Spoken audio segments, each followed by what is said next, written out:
Hey guys, it's Jabari, and I'm pretty sure you guys already know that. And if you don't, that's completely fine. I'm just excited. I'm really excited because I produced a song, and this is like my first song that I actually produced, and I want to like get into it. I want to show how it's like arranged, how it's made. I this is gonna be rough because this is my first type of one of these videos. How I made this song. It it's really cool. I'm just really happy that the people at Andromeda allowed me to, make a song for them. And I'm really excited for this opportunity. I've always wanted to produce a song. I don't know, I'm really excited. So let's just get right into the video because I can't wait any longer. I'm really excited. So this is it. This is the entire beat. It's pretty big. I don't know how long it is. It's 3 minutes and 30, yeah, 3 minutes, 34 seconds. It's pretty long, pretty long. So what we're gonna do is just gonna go bare bones. We're just gonna break it down. For most of these chords, they're pretty much just about the same. And let me start off by showing the sound that I use for the main chord. That's the chord you're gonna be hearing throughout the majority of the song. The tone you're gonna be hearing. It's from a Cardi RIP key. It's from one of my sample packs that I found on Reddit. I don't know what it's called exactly. It's on my Mac, and I'm using my computer to record this. But let's just hear how it sounds.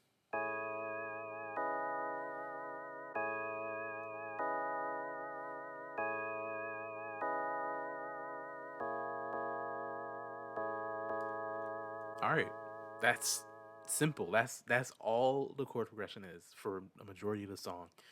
I remember when I was making this chord progression, I was thinking, what type of inspiration should I be using for this song? And what one of the members told me, what Star told me, she essentially was like, go for like a internet pop, like techno drum and bass type thing. And I was like, that sounds really cool. And in drum and bass, they normally go for like one or two chords.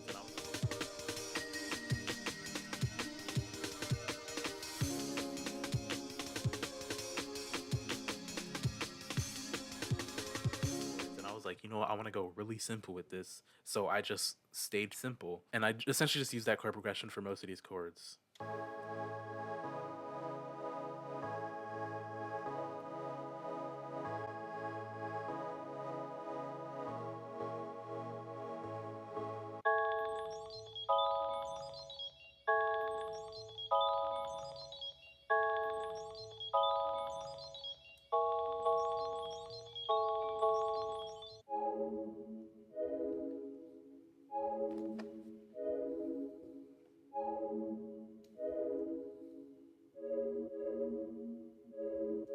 Fairly simple. And this is how they sound all together, even though there is not normally heard all together.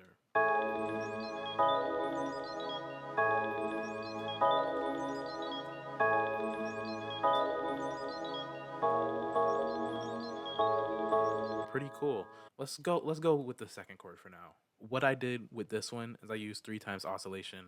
I played around with some of the sounds. I played around with some of the waves that are here, and I was like, what sound do I want for this? And I essentially just came up with this sound, and I wanted it to be like pulsing. So that's what I went for. I had this, and then I changed the LFO and made it pulse throughout the sound. Chord chord, the third chord. It's also from a sample pack. I don't remember which one. I'm pretty sure I also found it off of Reddit. I'll actually be showing exactly what sample packs they're from, so I could be sure to credit the original people who made the packs. I don't know exactly who made these packs, but I just want people to be aware of them. So I'm not like just taking from other people and not giving them any credit. Next off, we're gonna go with the lead because it's also another interesting part of the song.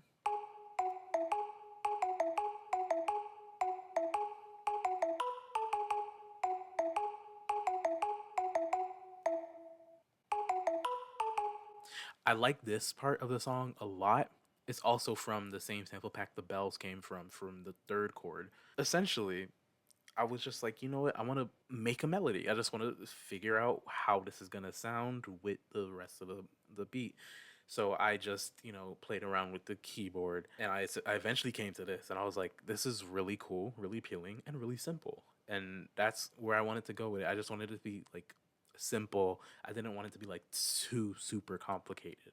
And this is where I got. This is what I got, essentially. And what's interesting about this is that in the song you're gonna be hearing with Star and Moon, they actually use this as their main melody, and I found that really interesting. I was like, "Oh, that's sick!" Actually, the first time I heard it, I was like, "Wait, that's my lead," and I was like, "That's so cool." For the bass, I have two basses here. I just layered them on top.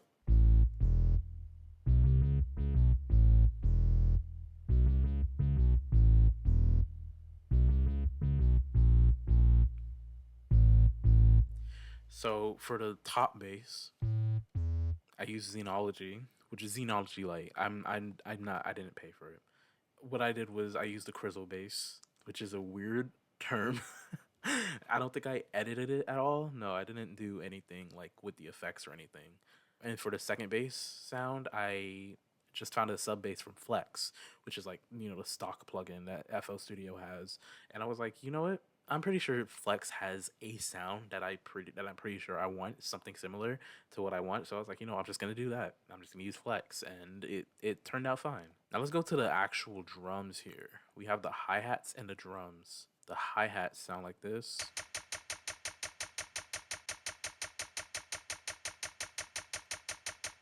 Not like too complicated at all. It's literally just a hi-hat every every other beat.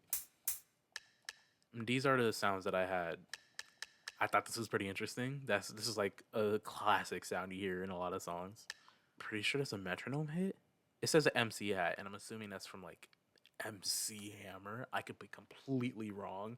I'm not sure. It sounds like a weird metronome hit, but also I don't know. It's kind of interesting.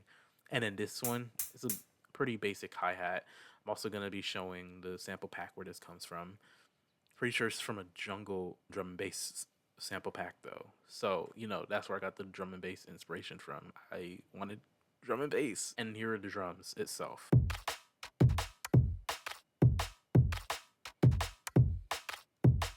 These are also all from the exact same sample pack as the first hi-hat and this hi-hat sound.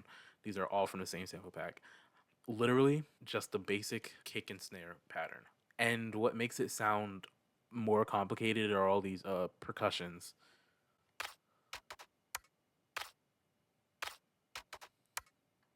It sounds weird, but when it's in context or like when you hear it like a consistent beat behind it, it sounds a bit better.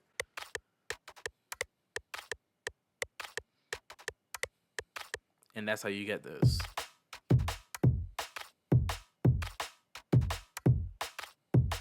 Pretty cool. I thought it was cool. I thought it was cool. And together these sound like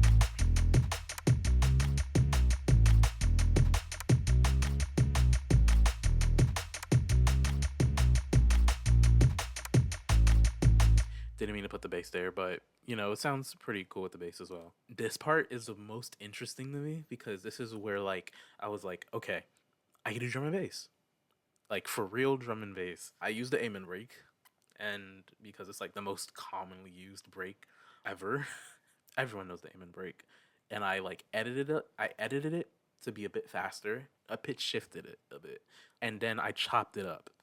And it's not too complicated. The most complicated thing here is gonna be some of the rolled chops, like the repeated chops, which are just like I use the chop feature on FL Studio and then raise the velocity up for each consecutive chop. It's not that big of a not that difficult.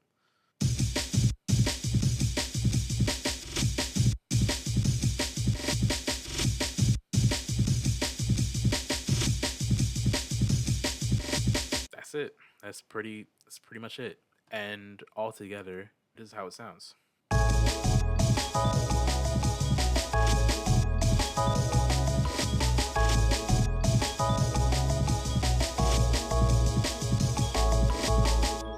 And that's it for the first part of the song, the first section, really. Because there was another section, and I thought this was really interesting. What I wanted to do here was like create a deviation of some sorts for like the bridge, or I guess like the end of the song. Not the end, but like I just wanted it to deviate, make it feel like I was going into a different place. And this is what I came up with. This is the chord progression I came up with to add some variety.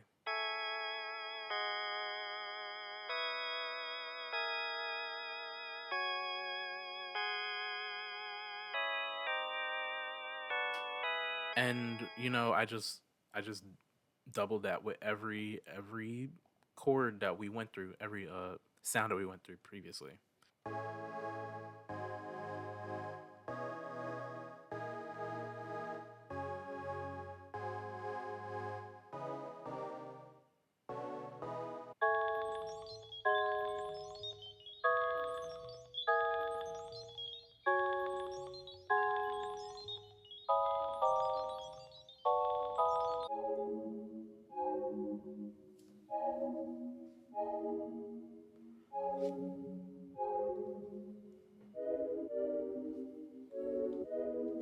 And altogether, that sounds like.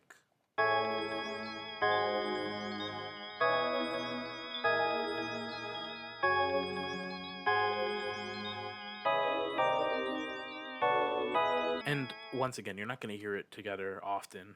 And same thing with the bass. It's a slightly different bass pattern. It just, I think it follows the root of the chord. So it's not too complicated.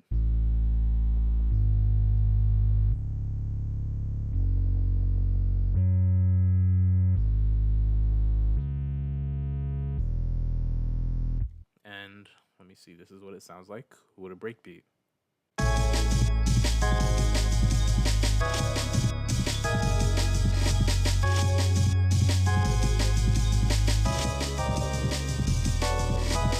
So essentially, that's pretty much all the patterns that we have here. And it all culminates into this, which is this huge, gigantic beat. And for the most part, the beat was pretty much finished early on. It was finished pretty early.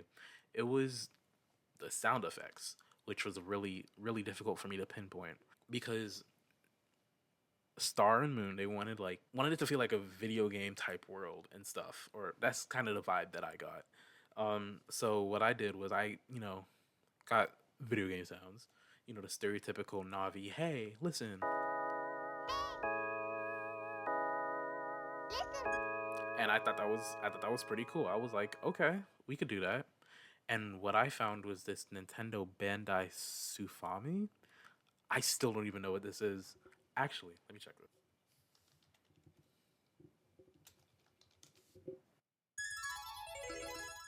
That's pretty sick.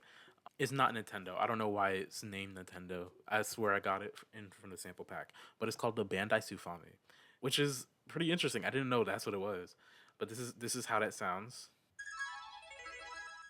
I pitch shifted it a little bit, and I added reverb. I made it sound a bit cooler. So these are how these sound effects sound in context with the rest of the beat.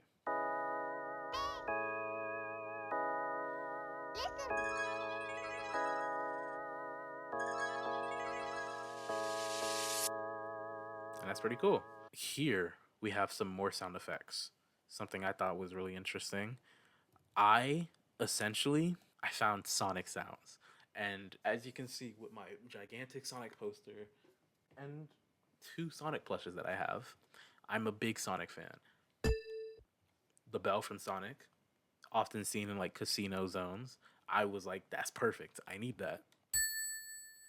And the level, I'm pretty sure that's the level complete sound. I haven't played a classic Sonic game in a while, besides Mania, on my second channel, by the way.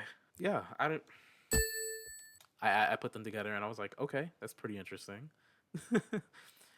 And I also, of course, had to get the Sonic jump because everyone knows the Sonic jump. That's a classic sound. Everyone knows that sound.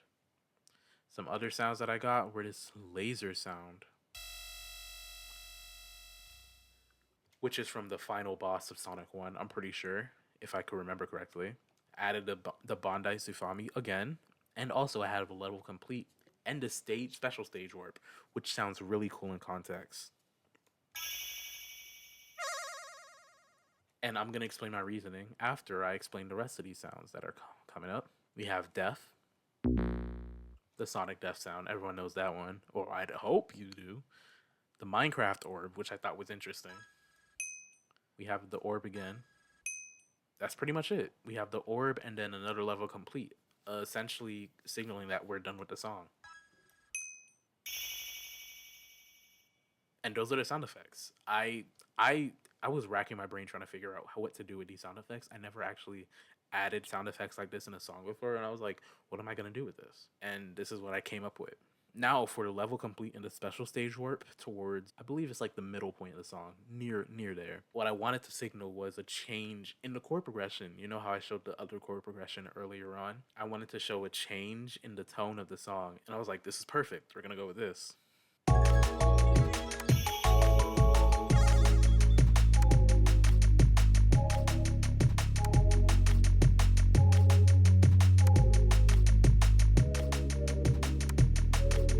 And that's essentially it. That's my reasoning behind that. It just sounded like a transition, and I thought that was really cool. It was like I was entering another world inside of the internet pop world we're already in, and that was pretty sick. Over here, the death sound, I was like, okay, maybe this could be like, oh, Star and Moon, they're getting into some mishap. I don't know what they did with the death song. I have death sound. I have to listen to it again, but I was like, you know what, this sounds pretty cool. It could be like, oh, they're getting the mishaps, and they're like having trouble navigating this like separate dimension or whatever they're in.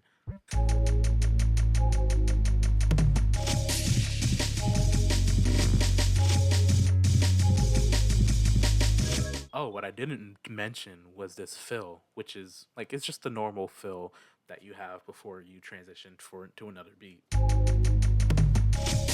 But what I did with this one was I delayed the crash a bit, so it kind of has you tense, and then the release comes a bit later than normal. So you're expecting to hear the crash, you're expecting to hear the feel go like dum dum, but you hear dum dum, and then the breakbeat builds up with the chop that I had earlier, and then it crashes a bit later, and I thought that was pretty cool. So let's hear it again.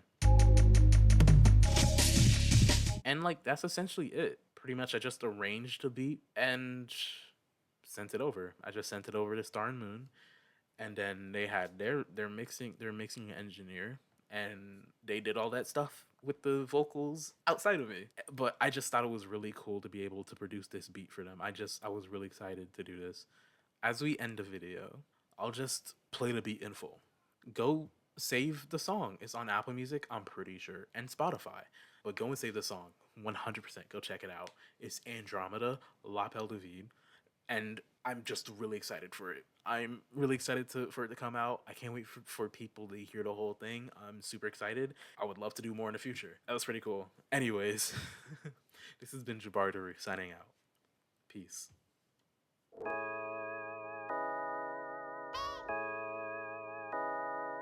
Listen.